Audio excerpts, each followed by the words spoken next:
Coming up on the Model 3 Owners Club show, does the Model S have a suspension problem? And part 2 of the Model 3 reveal late this year, maybe?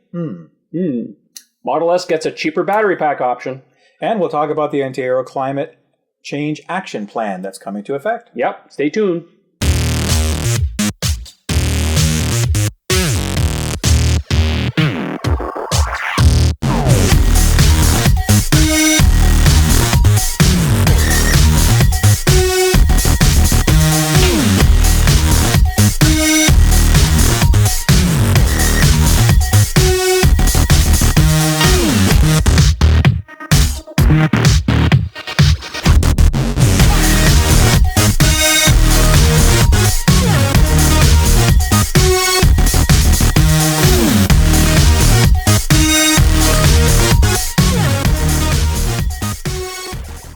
All right, thanks for watching the show. My name's Trevor Page, is my co-host. I'm Kenneth Pecor. Welcome.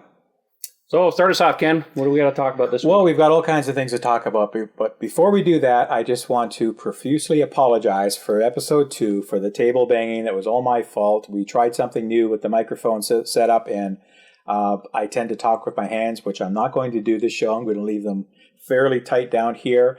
And kept bumping the table, and I know that you did your best to edit that out, but I do want to apologize to our viewers out there. We live and learn as we do this show. I think third time's the charm. Third time's the charm, exactly. And, we're now sporting our Model 3 Owners Club wear, so thank you very much for that. And we're also drinking fine coffee out of the new mugs that we have here. My other car is a reservation mug. I love it. So Trevor will provide information at the end of the show on how you can get your shirts and mugs and all kinds of other stuff. Yeah, a few more items too. A few more items that we'll talk about. All right. Yeah, we have a great show for you today. We're going to, again, try to keep it to about 30 to 45 minutes in length.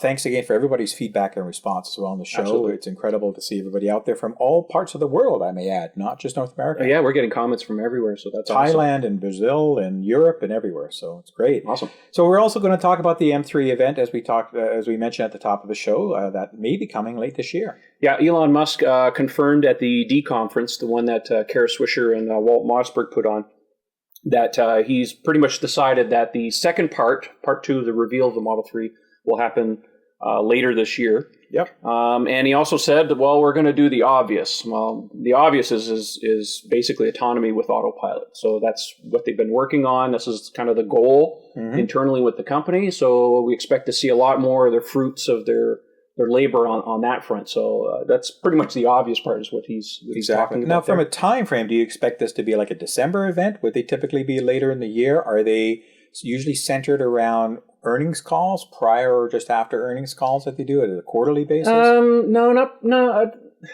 Typically, they do things on their own time. If you go back, say when they introduced the D variant of the Model S, that was done in October of 2014. Yeah. So somewhere in there, I think October kind of coincides with the start of deliveries with the Chevy Bolt. So maybe they're trying to steal some thunder there. Who knows? But yeah, but Tesla typically sometimes when they say late something, it usually means like December 31st at 11:55 p.m. Just squeeze it under the wire before Happy New Year. Yeah, exactly. Yeah, and obviously they're doing another event prior to that, which is going to be the Gigafactory battery plant. The official opening party for that is July 29th. Yep. So the people that had won invites to the Gigafactory through the various referral programs now can basically plan for July 29th for the big reveal party down there. In typical Tesla fashion, they put on great parties.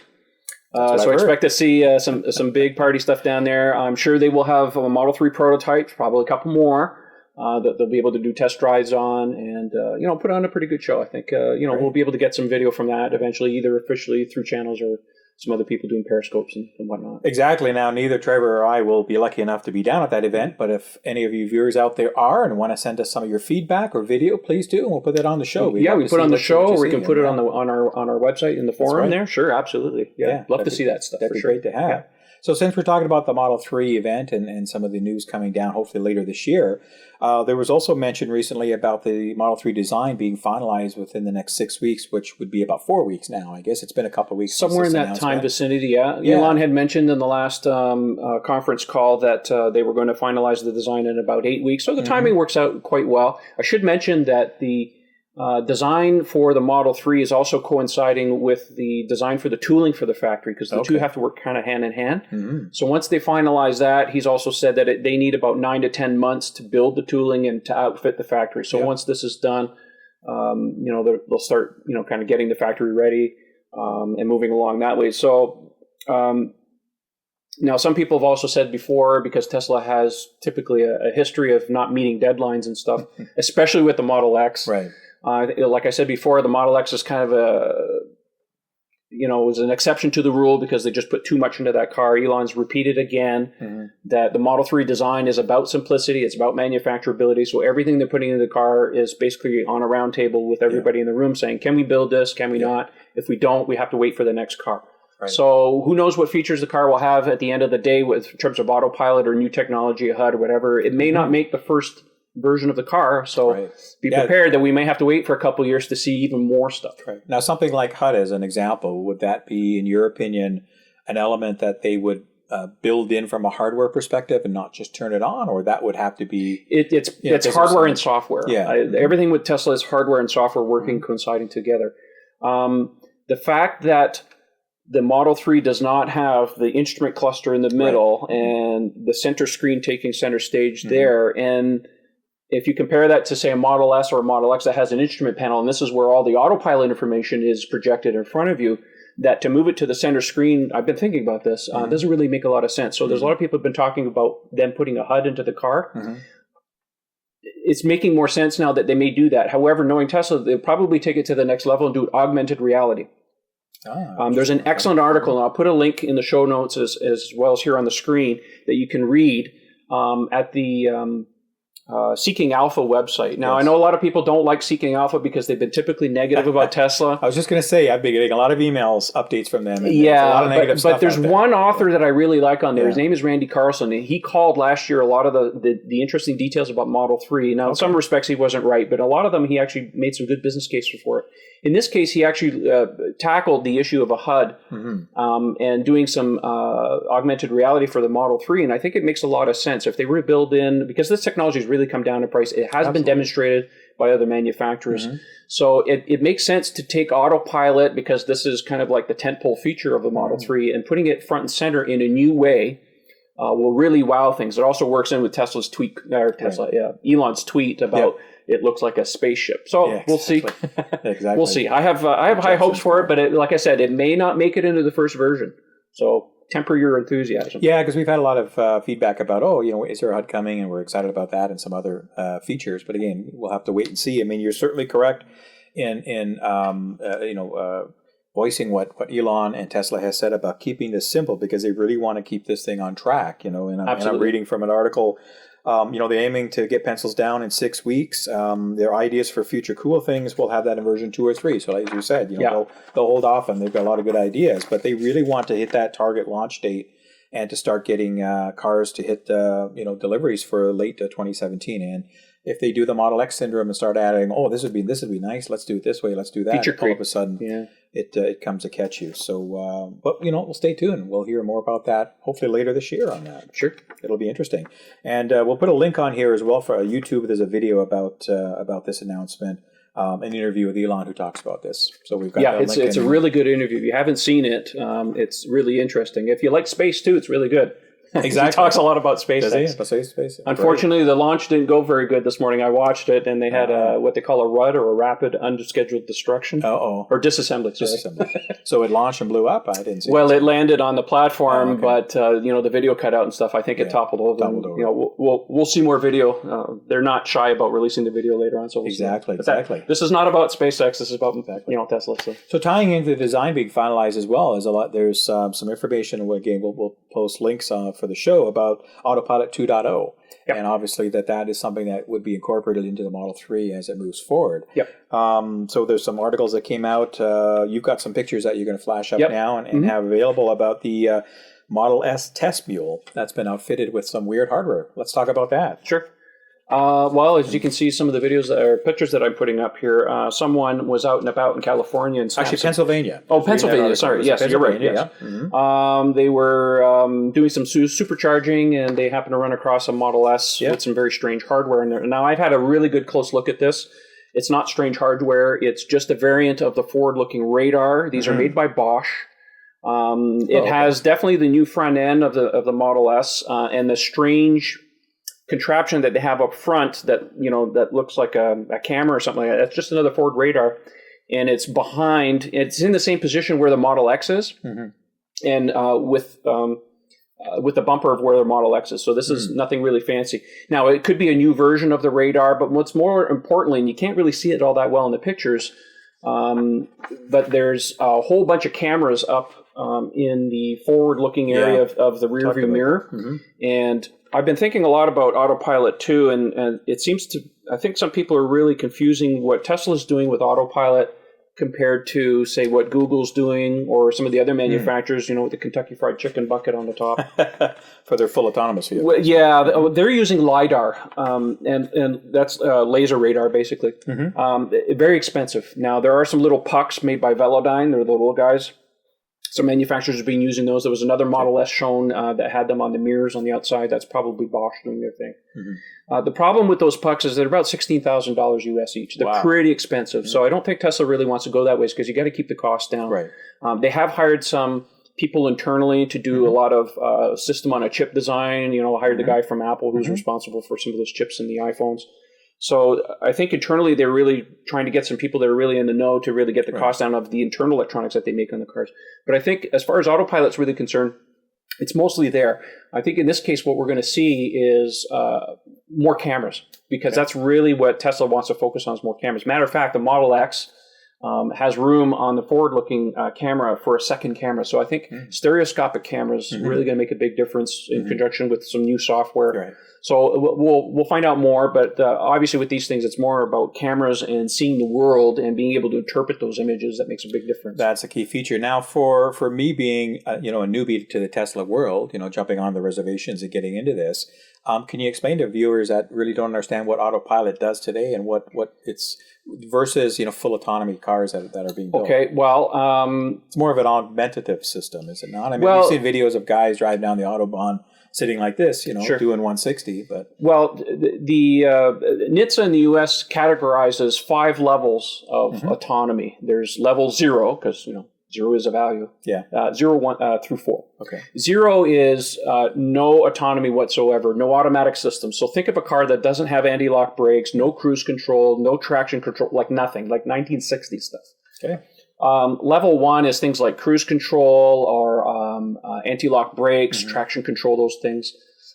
Level 2 is some form of semi-autonomy in the sense of lane keeping or traffic awareness. I think we could make an argument that the Model S, that's where we are right now. And in fact, most cars coming out today, at least in the mid-price range and even a little bit below, are coming out with those kinds of features today now. Yeah, I think most cars these days really qualify as level 1. Level 2 is when you have some kind of lane centering. So, the Volvos have it, and the high-end Mercedes and the Model S, those kind of vehicles. The next level is really level 3, and I'll put a link up on the show notes so that people can read these officially, what they are. I'm kind of thinking by memory here, but level 3 is ceding more control to the vehicle, where the car would basically cede control back to the driver in emergency circumstances. Okay.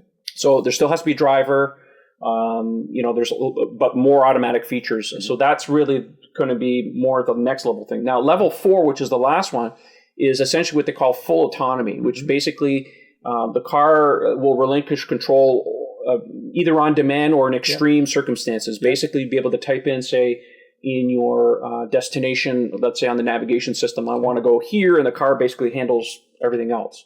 So that's the end result. That's where Google wants to be. Tesla, everybody wants to be there eventually. So for you Knight Rider fans, it could be that, but without the talking part. Well, maybe not. Well, maybe. We'll see. And so that's really what Autopilot's all about. Okay. It's Tesla's marketing name for autonomy of sorts. Yep. That's really where it's going. Great. Yeah. So some exciting news about Autopilot, and hopefully we'll see a lot of those features detailed when the design is finalized and that next announcement comes up, hopefully at the end of this year. It is a changing target all the time, and Tesla has also said that they don't want to hold anything back for Model 3. So if some of the Autopilot technology is ready before Model 3 comes out, they'll put it on the Model S and Model X. Those are premium cars after all. That technology is new. They can put it in there first. It will make its way down to Model 3, but But that's what they're testing. That's why they're doing it on the mules now for the higher end vehicles. It'll make it there for sure. Excellent. Yeah. And of course, I guess to lump into timing about the Model 3 design and more information coming down, and of course, meeting those targets for 2017 deliveries, there was an announcement early this week, about Tesla confirming production rate of hitting 2,000 vehicles per week.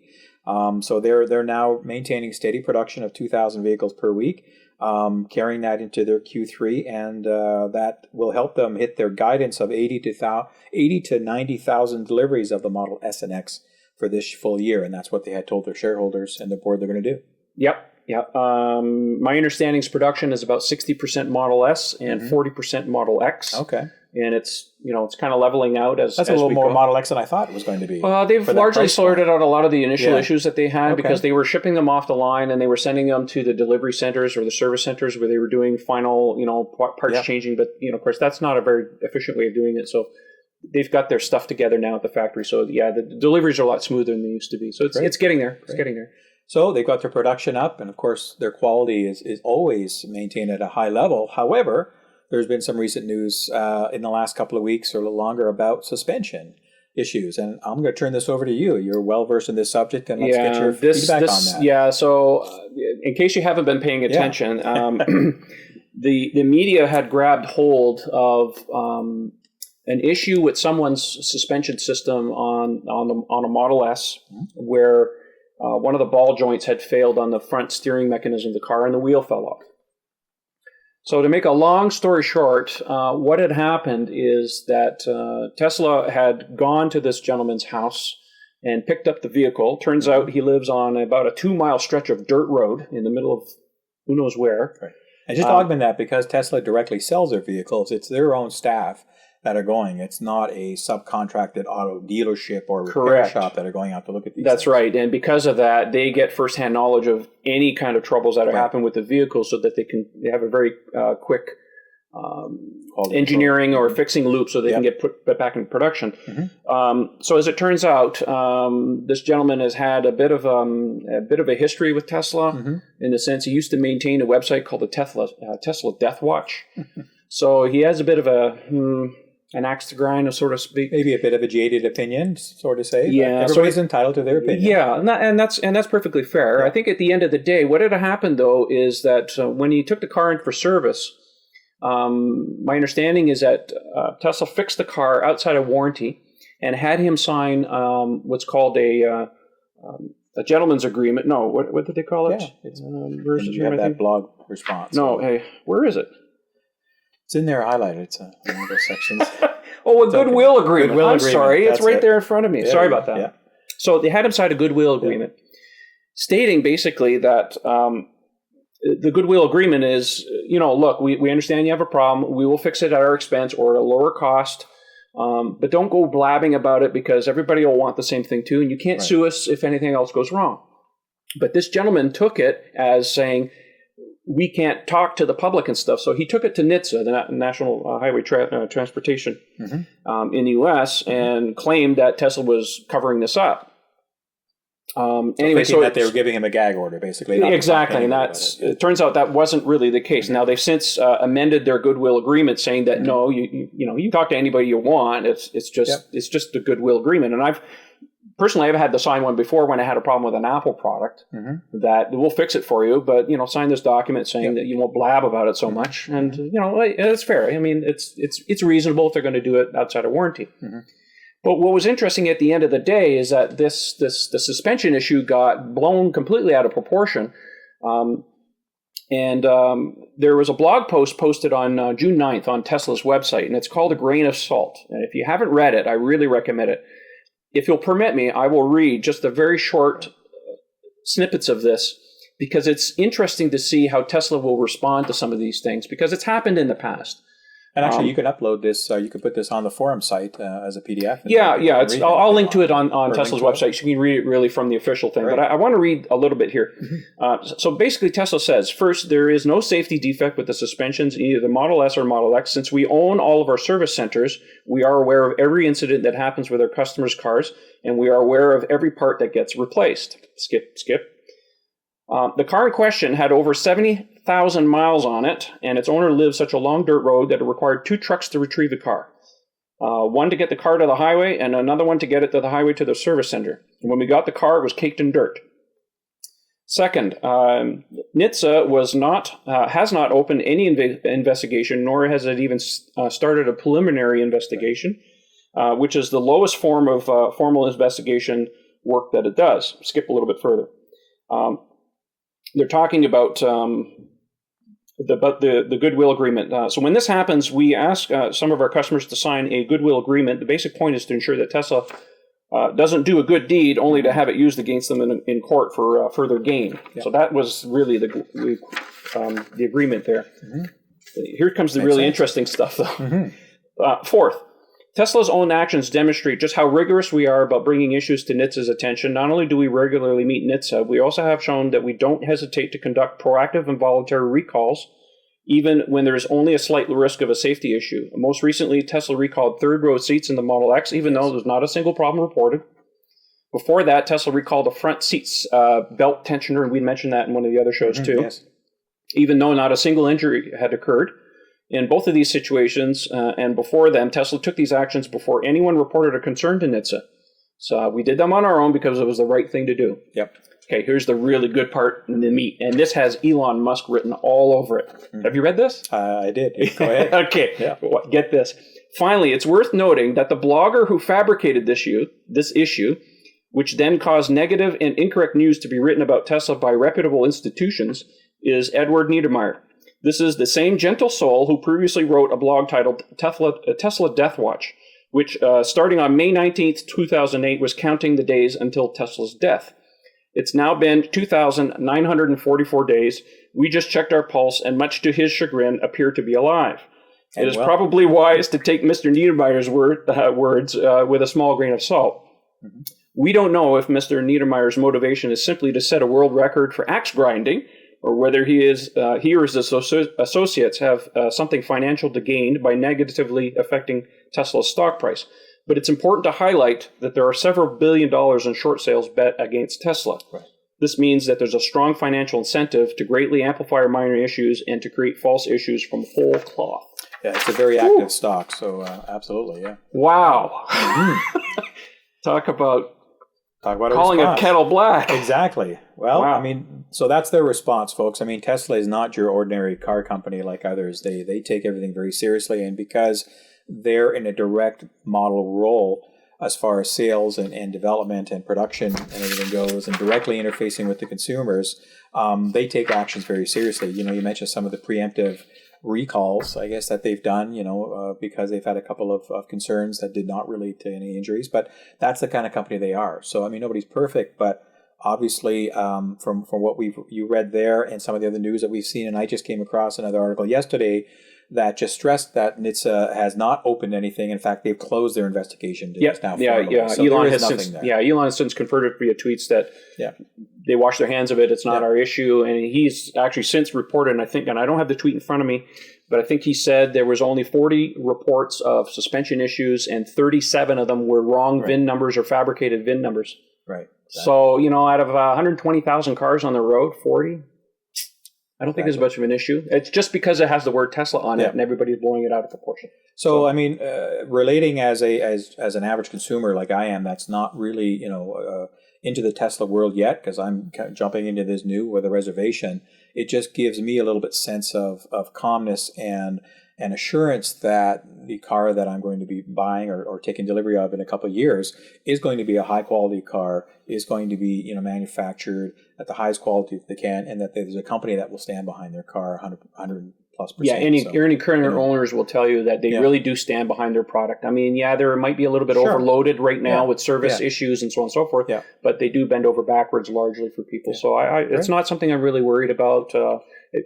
Like I said, I'm not worried about it. So take good care of it. Take that to heart. So, and just to augment that, the industries, the best way to actually see how a company is doing is by looking at how the rest of their same industry views them. And Tesla just recently won a couple of awards from Auto Pacific's 2016 Highest Satisfaction Premium Brand Award. They won that recently. Mm-hmm. And that was the second year in a row for that. That was for I guess the Model S. They're not saying which model. And then also the Rob report, which is kind of like, is that like Consumers Reports? I'm trying to think. It's a pretty in-depth Rob is like they review a lot of, or like have magazines for high-end luxury yachts and cars and all that kind of stuff. Exactly. They do a lot of due diligence there. They list the Tesla Model S P90D as the best sedan for 2016. So again, just accolades that are coming down through the industry just to confirm how Tesla's doing. Can't wait to see what they're going to win for Model 3. That's going to be interesting. Exactly. Good. All right. Enough about that. Enough about suspension. Next agenda item is the new Model S that was announced, the battery pack option for that, the 60 kilowatts. So that's kind of exciting because they originally had the 40/60, did they not, when they came out with the S? Yes. For those of you who haven't been following Tesla, when they first released the Model S, they had three battery pack sizes: 40 kilowatt hour, 60 kilowatt hour, 85 kilowatt hour. Okay. And what had happened is that the 40 kilowatt hour is actually 60 kilowatt hour, software limited to 40. Yep. The car didn't sell very well. They sold less than about 400 versions of the vehicle.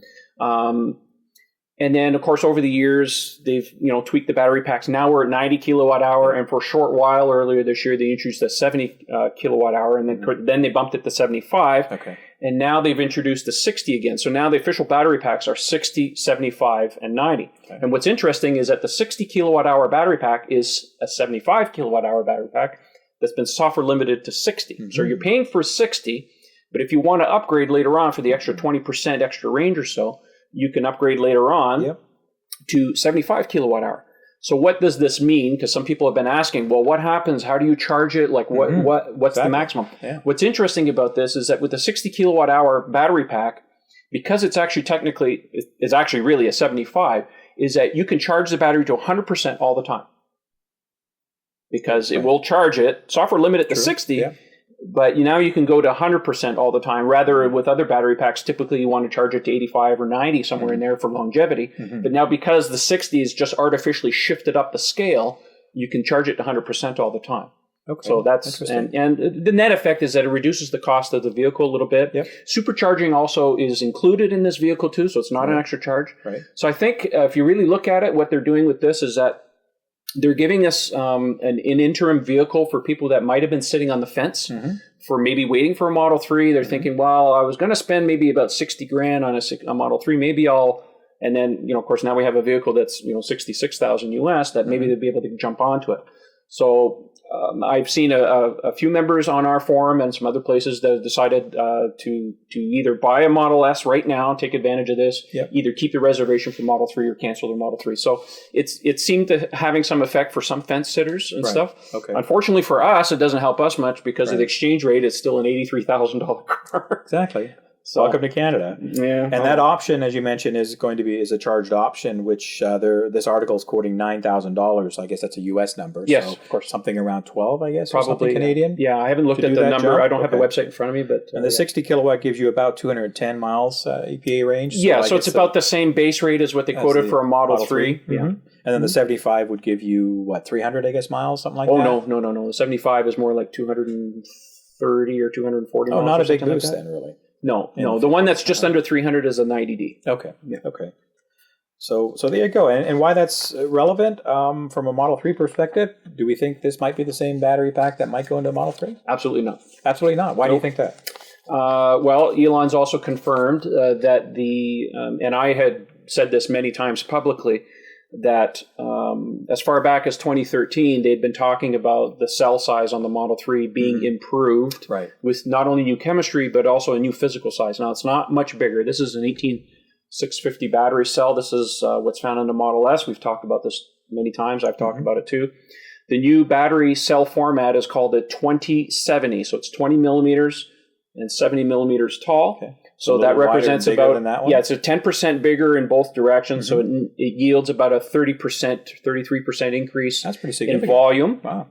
And they've done some modeling to figure out, if we increase the battery size by about 10%, we increase the density by a certain amount. It means we don't have to put as many cells in the battery pack because the car is physically smaller. We're going to manufacture them on US soil. Anyways, long story short, battery packs are down in cost at least 30%.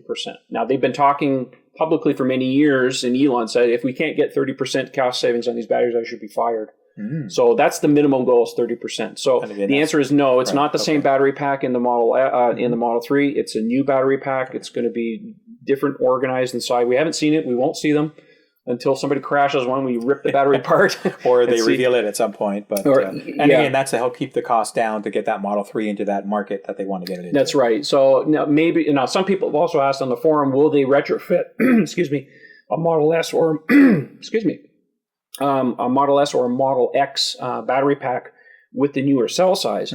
And they could, however, it would require some extensive re-engineering of the battery pack to accommodate all the stuff that's inside there. It's not a matter of just dropping a battery in. There's coolant, there's, everything has to change inside the battery pack. So they'll probably do that at a future time, but right now, for the time being, it's Panasonic 18650 cells in the normal cars as it stands. Well, that's all good news because, also they've hired, and we might have talked about this briefly at another show, maybe our first show, but it's official now that they hired last month Jeff Dahn, who's a leading researcher to advance its battery technology. So again, helping with Model 3 development and future development of the cars. Dahn is a Canadian. We're very proud of him. He's Canada's most distinguished scientist in the field of advanced batteries. He's authored over 610 revered journal papers and has patents for 65 inventions. So this is pretty significant in leading world's leading Li-ion energy chemistry. Nickel, magnesium, cobalt oxide, all kinds of stuff that this guy. If you haven't seen my previous battery video on lithium-ion cells, I put a link, and I'll put another link in the show notes. You can watch Professor Jeff Dahn's lecture in 2013 about batteries and what causes lithium-ion cells to lose charge. And it's fascinating. You don't have to be a chemist to really understand it, but you get the general idea of what causes these things. I think it'll clear up a lot of issues. So it's good that they have him on staff to really help battery research. It's not enough to just sell cars, make the batteries. You got to do some R&D as well. So yeah, it's good. Exactly. So this is a big win for Tesla as far as having one of the world's leading authorities in battery technology moving forward. Sure. So it's great. And of course, you're using a car that has batteries. Batteries drain. You got to charge them. So we all know that Tesla announced at the Model 3 reveal that they're going to increase their supercharger and destination charging environments from a worldwide perspective. So there was an announcement on a couple of these issues. One of them was that they're going to charge. There has been back and forth about will supercharging be available as free for Model 3 owners? Will it not? Well, it seems like officially now it won't be. There'll be a cost associated with that. Yeah, in my mind, there was never any doubt that it was going to be included in the vehicle. At this, you have to understand, when Tesla came out with the Model S, for those of you who don't remember that far or are not aware, when we mentioned the battery pack about the Model S with the 60 kilowatt battery pack, supercharging was not included with that vehicle. It cost you $2,000. Right. To buy it at the time of purchase or enable it later on through a software update for $2,500. Is that like a lifetime membership kind of thing? Yes, it is. Yes, okay. Well, with the Model S, yes. Basically, you pay the cost up front and you have free supercharging for as long as you own the vehicle. And it stays with the vehicle. It's not with the owner. So with Model 3, obviously, the other thing too, of course, is that anecdotally that, let's call it $2,000, which is withheld from the sale of the vehicle, is being put into the kitty to pay for the development of the network and the upkeep and the electricity cost. So on a car that's coming down to, let's say, cost half of a Model S at $35,000, I mean, $2,000 now starts to represent incentives. But anyway. Before we'll get onto that in a sec. So when you now take $2,000 out of it, it's just not fair. It's not fair to Model S owners to keep footing the bill to pay for all that stuff, even though they are, because it's included in the price of the vehicle. Now with Model 3, you got to get the margins are lower, so they have to pull it out. So I would suspect that we will see a reduced cost that may not be $2,000. It might be, say, $1,500, maybe $1,000 as low. I don't know. I don't have any inside information as far as this. So yes, and I think the confusion really came because when Elon got up on stage at the reveal and he said supercharging is included, people assumed, supercharging means not only can I plug in, but it's free. And they revised the website a few times, supercharging capable, and then supercharging and this and that. So supercharging capable basically means that the hardware to charge the car is built into the vehicle. The access to use the superchargers and the cost of using it is not included in the vehicle.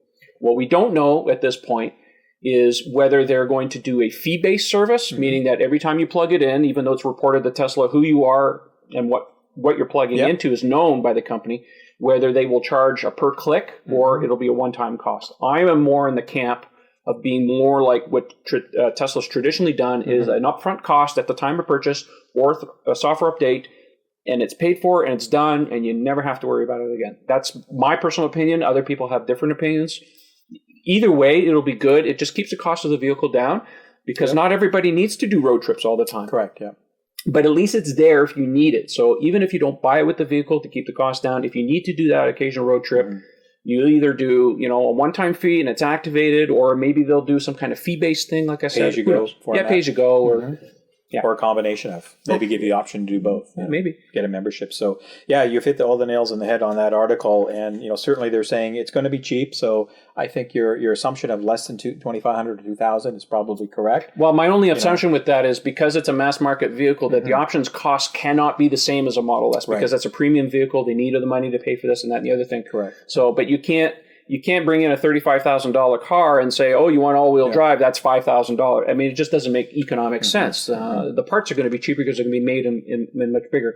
Right. So I'm just applying that thinking to, say, access to the superchargers being, it shouldn't be $2,000. It's got to be less. It's got to be. So when we get some numbers on that, when we hear something, we'll certainly report it to you and let you know what that's going to be. But it's definitely just another option that we can look at when we take delivery of our Model 3s. So. And on that supercharger note, also, there were some new stations, of course, in the Model 3 reveal. There was a map, and they talked about the expansion of the supercharger network worldwide. But from a Canadian perspective, there was an announcement in the last week or so that, of course, they're going to double the number of superchargers to 7,000 worldwide and quadruple the number of destination chargers to 15,000 within the next 2 years. Canada right now has, just trying to see, there's 11 new locations since the unveiling, or over 90 new superchargers. I think this is a North American number, but Canada now has 5 new locations, all in Eastern Canada. They're in Ontario and Quebec. They're in Huntsville and Parry Sound. So for you people that go up to the cottage, you'll have a place to stop, grab a burger or something. Some in Quebec too. And then 3 in Quebec. Yeah, it's Magog, Montreal, and Rivière-du-Loup in Quebec. Of course, these can add up to supercharger station can increase your range to add about 200 kilometers in about a little of 20 minutes charging, so you're 80%. And currently there's 18 superchargers in Canada, 6 in British Columbia, 2 in Alberta, and 8 in Ontario, and 2 in Quebec. So they're certainly starting to move forward. They just need to fill in the gaps. They do. Like between Ontario and Alberta, they need to fill in those gaps. And they need to fill out the East Coast too.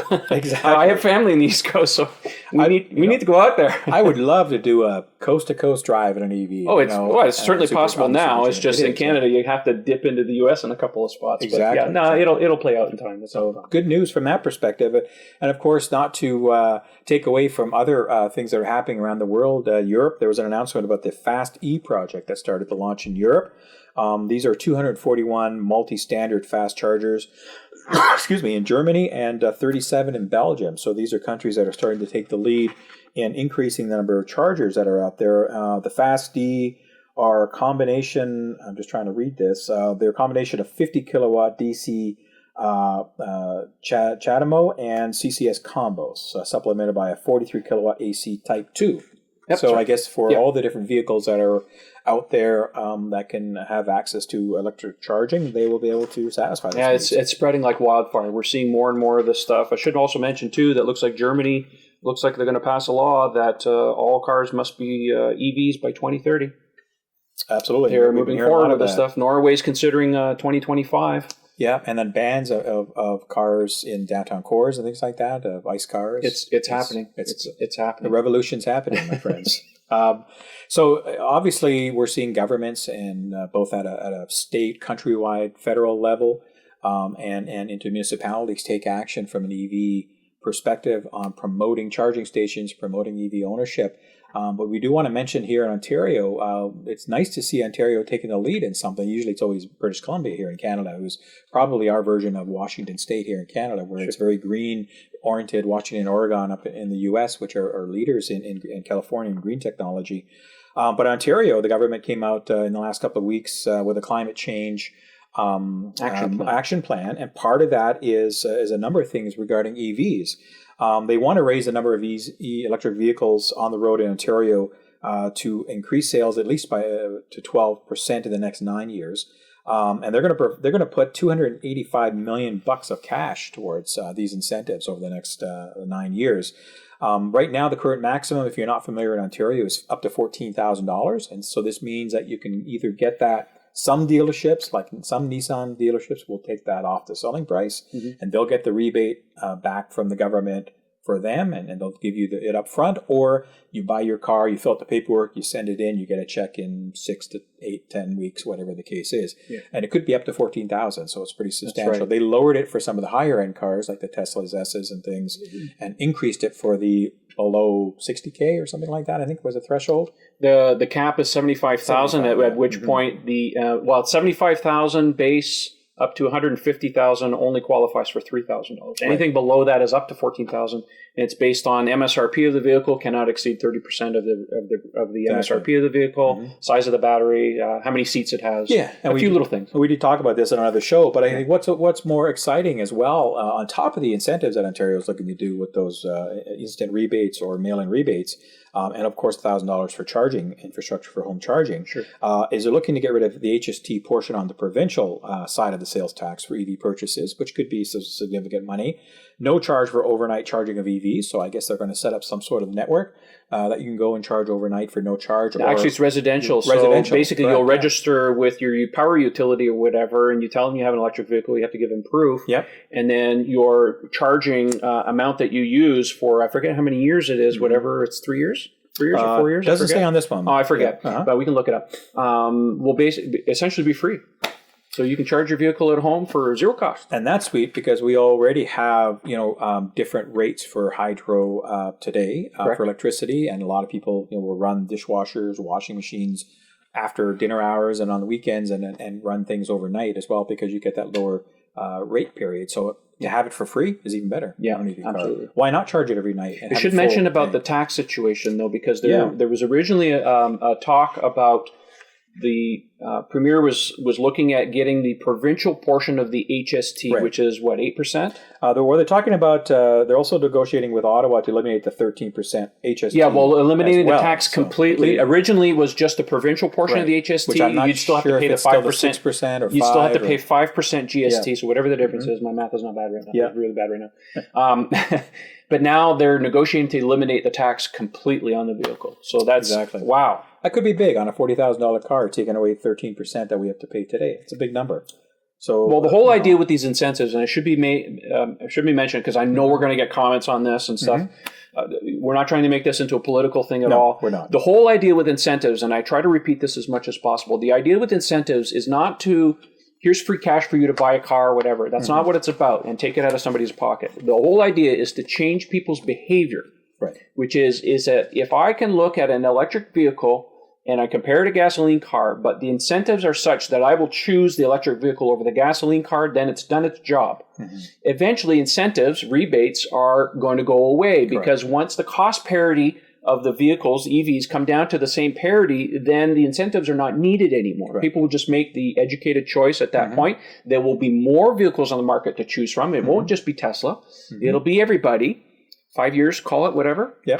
Then the incentives are not needed anymore. It's just it's always like, it was like light bulbs. Remember when they introduced the legislation, we got to get rid of incandescent light bulbs. When everybody to CFLs and they gave you rebates, it's still ongoing a little bit, but we don't see it as much. It's the same idea. Once people switch over, then and the cost has actually come down by the time that the incentives are over, then it's not an issue anymore. That's what it's all about. Exactly. But it's great to see Ontario taking the lead on that from a Canadian perspective, because right now there's only about not even 6,000 electric cars in the province today of the hundreds of thousands of cars that are in the province. Well, with Model 3 reservations, we're going to see that double pretty quick. Exactly. And they're also even doing other things by changing the building code so that they're going to require all new builds with garages to have a 50 amp to 240 volt plug for car charging. That's a no-brainer as far as I'm concerned. Yeah, I think that should have been started a while ago. So, and commercial office buildings will be forced to have charging stations. Just all good stuff. So nice to see them take the lead on that. And as we hear new developments on that, we'll certainly let our I'll put a link in the show notes. You can read the official disclosure by the government. You can read it for yourself. It's quite lengthy, but it's pretty comprehensive, I think, in some respects.